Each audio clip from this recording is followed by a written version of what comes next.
الحمد لله الملك العزيز الوهاب الكريم الرحيم التواب مالك يوم الجزاء والحساب غافل الذنب قابل التوب شديد العقاب نشهد أن لا إله إلا الله وحده لا شريك له شهادة خالصة عن الشبهات والرياء ونشهد أن محمدا عبده ورسوله شفيع الغزة في يوم الحساب صلى الله عليه وعلى آله وأصحابه خصوصا على الإمام أول الصحابة وأفضلهم أمير المؤمنين ومتقين أبي بكر الصديق المجاور في المجد والمنبر والمخراب وعلى الإمام الخمام مع ذلك أمير المؤمنين ومتقين عثمان ذي النورين ومتقين عمر الفاروق صاحب الشرع والاحتساب وعلى الإمام أخلامك أمير المؤمنين ومتقين عثمان ذي النورين الزكي جميع التي والكتابة وعلى الإمام الخمام أشجارهم أمير المؤمنين ومتقين علي الرضي الوفي أساد إليه الملك الوهاب وعلى الإمامين الخمامين أعوذ بالله من الشيطان الرجيم بسم الله الرحمن الرحيم يا أيها الذين آمنوا اتقوا الله حق تقاته ولا تموتن إلا وأنتم مسلمون يا أيها الناس اتقوا ربكم الذي خلقكم من نفس واحدة وخلق منها زوجها وبث منكم رجالا كثيرا ونساء واتقوا الله الذي تساءلون به والأرحام إن الله كان عليكم رقيبا يا أيها الذين آمنوا اتقوا الله وقولوا قولا سديدا بسم الله الرحمن الرحيم والصلاة والسلام على رسول الله وعلى آله أجمعين السلام عليكم ورحمة الله وبركاته. Devam etemiz namaz turunda. Uzgan otnada cümğa vaazında algan ilk namaz boyunca şöyle devam etemiz inşallah. Ayttık tege vaazımızda en birinci kıyamet günde Peygamber sallallahu aleyhi ve sellem aytdı. Allah Teala'nın kulun hesap itecek deganinde namaz boyunca. Eğer de namazı dürüst bolsa, tüzük bolsa, başka ameliyata da tüzük dürüst bulacak. Eğer de namazı bozuk bolsa, başka amellara da bozuk bola deganin. Yani bütün izgi ameller namaza qarış. Kişi nişik namaza itibar bire, başka izgiliklerge de şoyak itibar bire. Namazdan tış bar tağın izgilikler uraza tutu Ramazan ayda. Hocga baru, zeketin tülev. Bar mındı nafil sadakalar, bar mındı nafil namazlar. Etiyenige izgilik kılu. Andarı boğaların hakkını ötev, kadının hakkını ötev, kurşu hakkını ötev. Ol bütün ise namaza kayda. Namazga eğer de kişi itibarlıyken, ol günahlardan soklana. Ol indi başka amellerga da bir nık itibar verecek. Çünkü namaz okuşu gününe 5 vakit namaz okup, gününe 5 tapar Allah bilen sileşe. Şu Allah bilen sileşkeş, ol ona tesir ete. Nögerde 5 tapar namaz okup kişiye tesir etmeyken, ona hulkı, ahlakı noşar iken, ol vaxtında bir hazret etmişi min şanmen diye ol namaz okuyanladı. Ol namaz okuy, dışkı ameller var, o secdeye kite, o ruku kıla. No, onun işteliği yok. O işteliği bilen, kungeli bilen Allah bilen sileşmi. Tenin namazı kakitirdi, Allah bilen sileşmi. O dünya turunda uli namaz şindedir. Namazga, onun namaz şinde var hoşuq. Hoşuqni soqlamı. Allah subhanahu teala Kur'an-ı Kerim'de ise namazlarınızı okuyunuzda o sizni pişirip fahiş işlerden tuktatadı. Fahiş işler ol indi o zor günahlar. Eğer de kişi namazga basa kişi ol arakasını taşlay. Ol onun halkı yakşıra başlay. Eğer de yakşırmayken demek onun namazı büyük tüben derecede. Eğer de kişi meşitke kilip namaz okuy, no kolxozdan biraz azırak urlap alıp qaytıp kite anda. Demek onun namazı büyük tüben derecede. Allah'tan korkmay. Allah'tan korkmay. O Allah Teala'dan korksa ol bundan korkarıyı. No yarar alıp qaytı ulanı, sıyırını aşattı ulanı mesela, buzalını aşattı uydu, ondun deyip. No Allah Teala bit kurdu. Allah Teala şu urlagan ayberge bereketini de vermiyor. Bereketi bulmay. Bereketi bulmayınca kirdi olanı şap kite, даже ona ziyanın bilen de şap kitecek. ya selametlik arkalı, ya başka bela kaza arkalı, Allah Teala birini bela kaza ana arkalı biriga mümkün. Nögerde kişi mesela koy bir kişiye qarıyız. Bu bitini küp itip orlay ama bir narsa yok mesela. Allah Teala ul torunda ayta sami yaman kişilerge de men dünyada jaza bilmeyim. Tege dünya kaldıram. Yaxşı kişi işleyken noşarlık. Onlar Allah Teala dünyada kisete. Birini bela kaza berip koyar, hem başka şunday birini. Andara Kur'an ayet var şunday: "Ma salakakum fi saqar? Qalu lam nakun minel musallin." Onlardan sizin sakar tamog'andan nersa tushirdi deb so'rayishaqlar. Onlar biz namoz o'quvchilardan bo'lmadik deb javob berirlar degan. Qur'oni Karim 74-sura 42-44 oyatlar. Bunda Allah Teala ayta kelishakni. Mana tamuqqa lekan kishi tamuqqa lekan kishidan so'rayishaqlar. Saqar tamuq. Ni sababli siz bunda kirdingiz deb. Onlar aytara biz namoz o'quvchilardan bo'lmadik deb aytadilar. Mana bu qo'rqinish, bu Qur'on oyat, bu Alloh taolaning so'zlari bizga Alloh taolo kesatib qo'ya. Tamuqqa kira ko'rmagiz deydi. Shuning uchun namozni vaqtida o'qigiz deydi. Mana kim namoz o'qimay saqar tamuq bo'lashaq deb Alloh taolo bunda aytadi Qur'onda. Davom etamiz. Andari namozni o'qimovchilar 4 turli bo'ladi degan. Birinchisi namozning farzligini inkor etgan holda namozni o'qimovchi. Ya'ni namozning farzligini inkor etadi birinchisi turli kishi. Ya'ni namoz o'qira kerak deb aytadi, yo'q deb aytadi. Bunday kishi iymonsiz bo'ladi degan. Onun imanı yo'q. Ya'ni kim aytadi namoz o'qira kerakmi deb aytadi, namozni inkor etadi. O vaqtda u kishi iymoni yo'q. Şu halde ölse ölmenge tamuqta olur. Allah da özü saqlasın. İkincisi Türk kişinin namazın farzlığını inkar etmegen halde Allah'a, peygamberine hem dinge qaratan indiler bir nefret ve namazını okumavşı. Bunday kişi de imansız болады degan. Yani ikinci Türk kişi namazını inkar etmiyor. Ama dindagi bo'lgan boshqa ayberni inkar etadi. Qur'on oyatni ham, orazat tutuni ham boshqani. Bu da imansız kişi bo'ladi degan. Üçüncü tür namazını unutup kaldırışı. Bunday kişi gafil bo'lar. Ularni esine tushgach o'tirga tiyish. Peygamber Muhammed sallallahu aleyhi ve sellem aytgan: "Men nasiya salatan falyusalliha. İza zakaraha la kaffaratan laha illa zalik." Namazını unutuvchi kishi onu esine tushga o'qisin, ona boshqa kaffarat yo'q dedi. Yani kim namazını unuttu, eli yıkıp kaldı, o vakitte iskat şu bilen namazını okusun dedi. Andarı şolay Muhammed Peygamber sallallahu aleyhi ve sellem ayette: "İza raqada ahadukum anis salati aw ghafala anha falyusallika iza zakaraha." Eğer biriniz namaza yıkıp kalsa, ya ki unutsa, isine tüşü bilen okusun diyen. Mesela namazını kiri qaytarib bo'la iki shirokda. Birinchisi unutsa, ikinchisi yiqlab qolsa degan. Bu vaqtda bo'la. Bu vaqtda gunoh bo'lmaydi.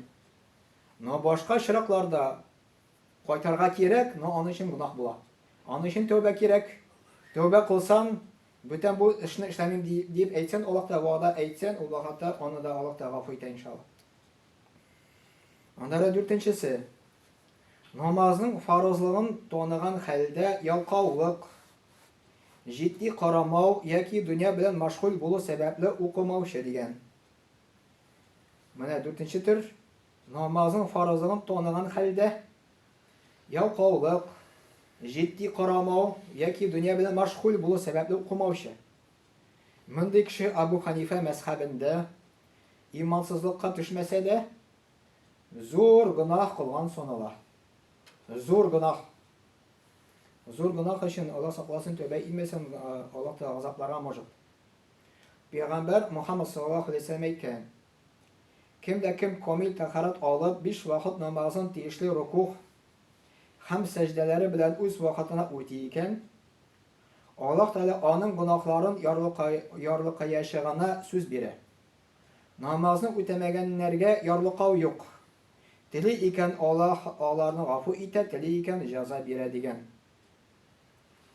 Mana biz dunyoda yashaymiz. Qachon bo'lsa da biz vafot bo'lamiz. Kishilar da o'lib ketadilar. Orada ko'p kishi namoz o'qimovchi bor, o'lib ketadi.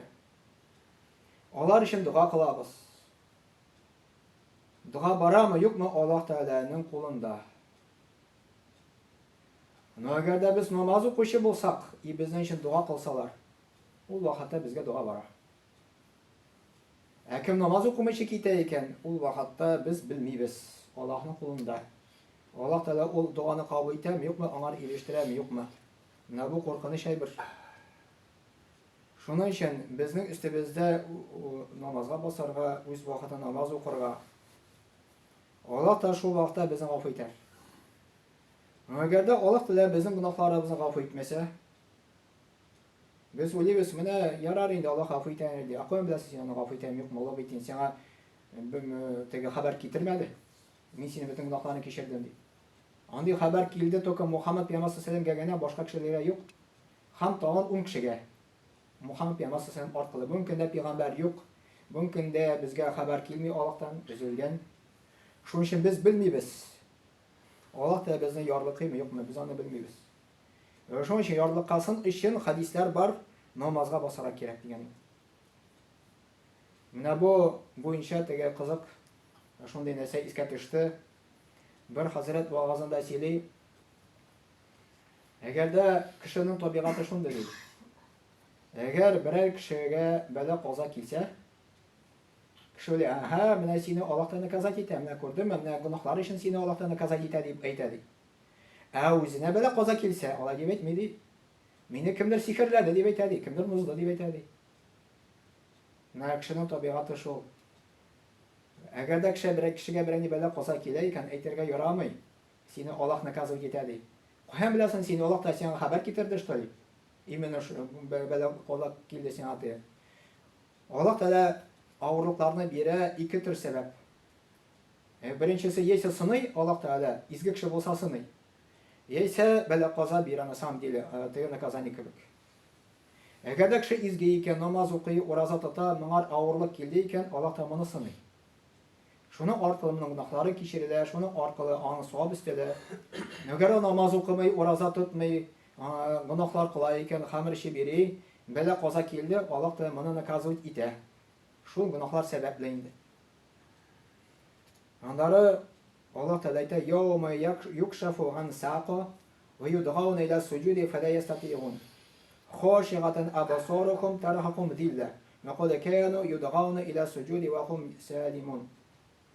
Allah da Qur'onda aytadi, bir kunni ishlarining pardalari ochilar, haq yolg'ondan ayrilar, ya'ni ham sajdaga chaqirillar.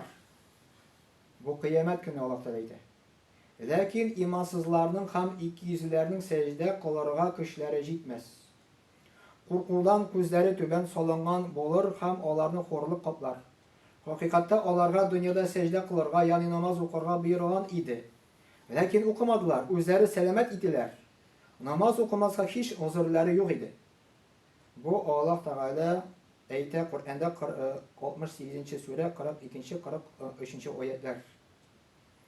Shusha oyatga qaytib, shusha oyatda Alloh taolo bizga kelajakni aytadi.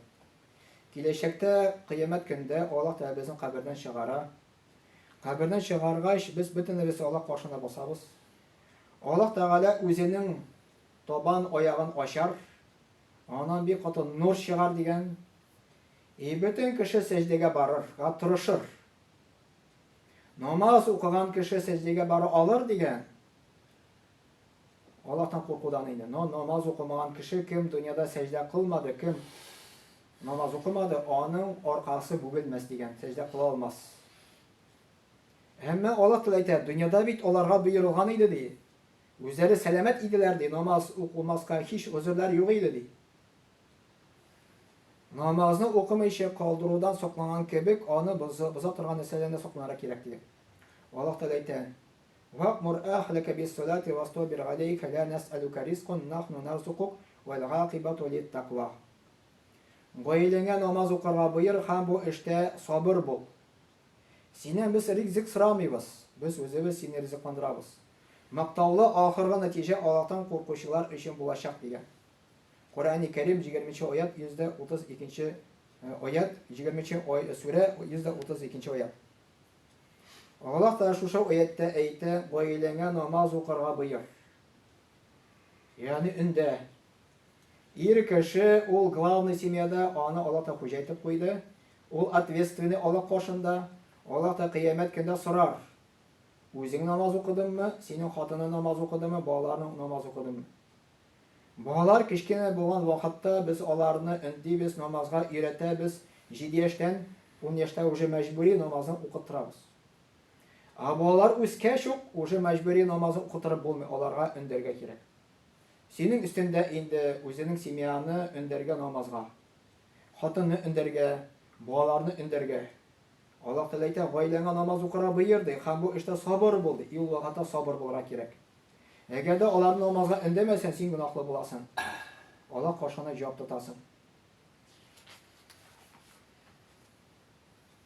Şulay Allah Subhanahu ve Teala ayta inna salate kana alel mu'minin kitabun mevquta. Eli namaz okumağına tügül, namazını öz vakitinde okumavda günahka kire. Kişiktirip okusa, öz vakitinde okumasa. Ertenge namazın öz vakiti var.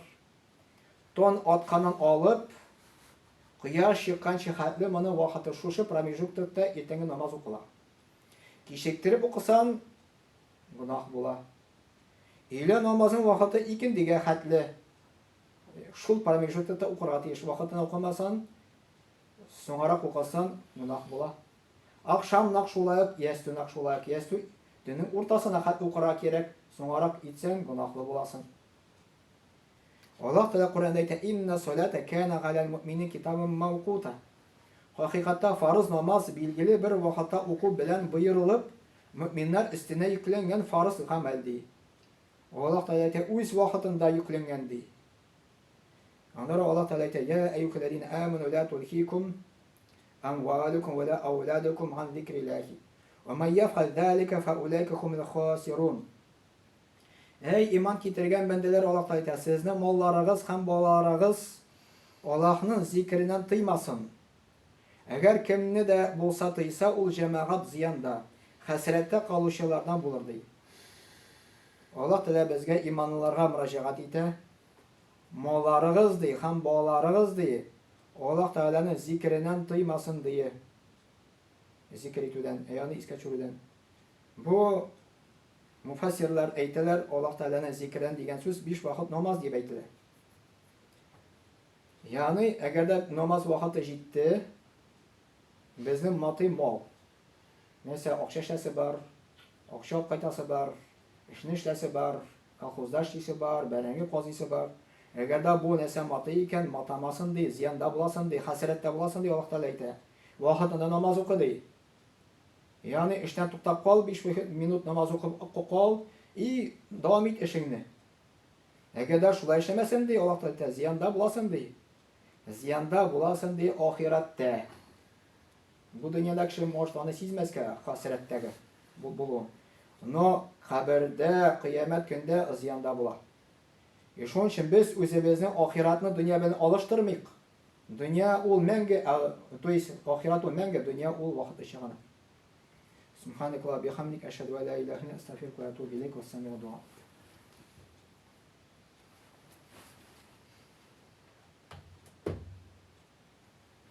Elhamdülillah nahmaduhu nestainuhu nestağfiruh ve nu'minu bihi ve tevekkelu aleyhi ve na'ûzu billahi min şururi enfusina ve min seyyiati a'malina men yehdihillahu fela mudille leh ve men yudlilhu fela hadiye leh. Eşhedü ve la ilahe illallah vahdehu la şerike lehu ve eşhedü enne Muhammeden abduhu ve resuluh. İnnallâhe ve melâiketuhu yusallûne alâ nebiyyih ya eyyühellezîne âmenû sallû aleyhi ve sellimû teslîmâ. Allahümme salli ala Muhammedin ve ala ali Muhammed bi gadri men salli ve sallam. Allahümme barik ala Muhammed ve ala ali Muhammed bi gadri men qâde ve qâm. Ve salli ve sellim aleyhi ve ala cemi'an enbiya vel mursalin وعلى ملائكتك المقربين وعلى أهل طاعتك أجمعين من أهل السماوات والأرض الأرضين وارحمنا واغفرنا معكم برحمتك يا أرحم الراحمين. اللهم ارحم الخلفاء الراشدين ومروا الماضين الذين قد قضوا بالحق وكانوا يعدلون. اللهم اغفر للمؤمنين والمؤمنات والمسلمين والمسلمات الأحياء منهم والأموات إنك مجيب الدعوات ورافع الدرجات ومنزل البركات وقاضي الحاجات برحمتك يا أرحم الراحمين. اللهم انصر من نصر الدين واحزن من خذل الدين. عباد الله، إن الله يأمر بالعدل والإحسان وإيتاء ذي القربى وينهى عن الفحشاء والمنكر والبغي يعظكم لعلكم تذكرون. واذكروا الله علي عظيما وحي قيوم يذكركم واشكروه يزيدكم واستغفروه يغفر لكم. ولذكر الله تبارك وتعالى أعلى وأول وأعز وأجل وأعظم وأتم أكبر. وصلى الله على نبينا محمد وعلى آله وصحبه أجمعين وأقيموا الصلاة.